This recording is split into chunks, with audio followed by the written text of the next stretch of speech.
আসসালামু আলাইকুম রহমতুল্লাহি বারাকাতু। সুপ্রিয় বন্ধুরা, এটা হচ্ছে খাজুর গাছ। আর এই খাজুর গাছটাতে প্রত্যেক বছর ফল আসে।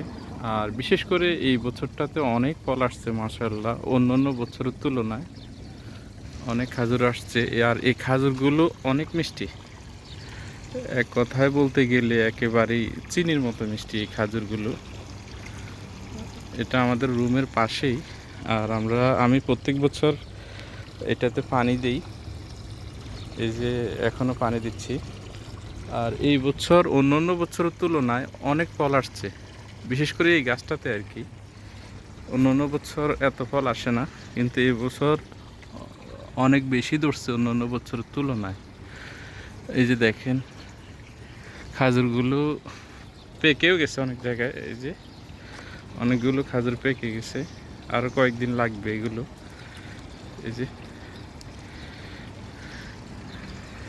আর এই খাজুরগুলো অনেক মিষ্টি। আমি যদিও এখন এখান থেকে একটা নেই। এই যে অনেক মিষ্টি এগুলো। এই যে পানি দেওয়া হচ্ছে। আর এবছর আমার মনে হয় বেশি ফল আসার কারণ হচ্ছে এবছর বেশি পরিমাণে বৃষ্টি হয়েছে দুবাইতে, সেজন্য আমার মনে হচ্ছে বেশি ফল আসছে এখানে এই গাছটাতে। খাজুরগুলো পাড়ার নিয়ম হচ্ছে, এই যে ধরেন এই খাজুরটা পাকছে, এটা আরও পাকবে, তখন এই খাজুরটাই নেবে।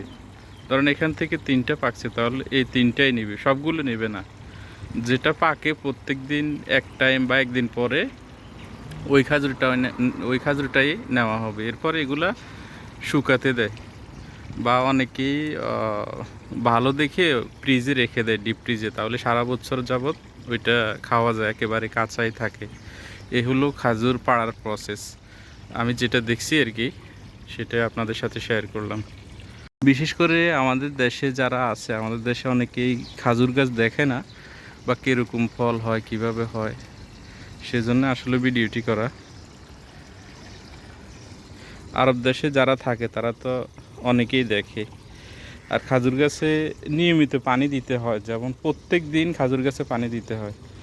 এটাতে কিন্তু ওইরকমভাবে দেওয়া হয় না, পরিচর্যা করতে হয় খাজুর গাছের।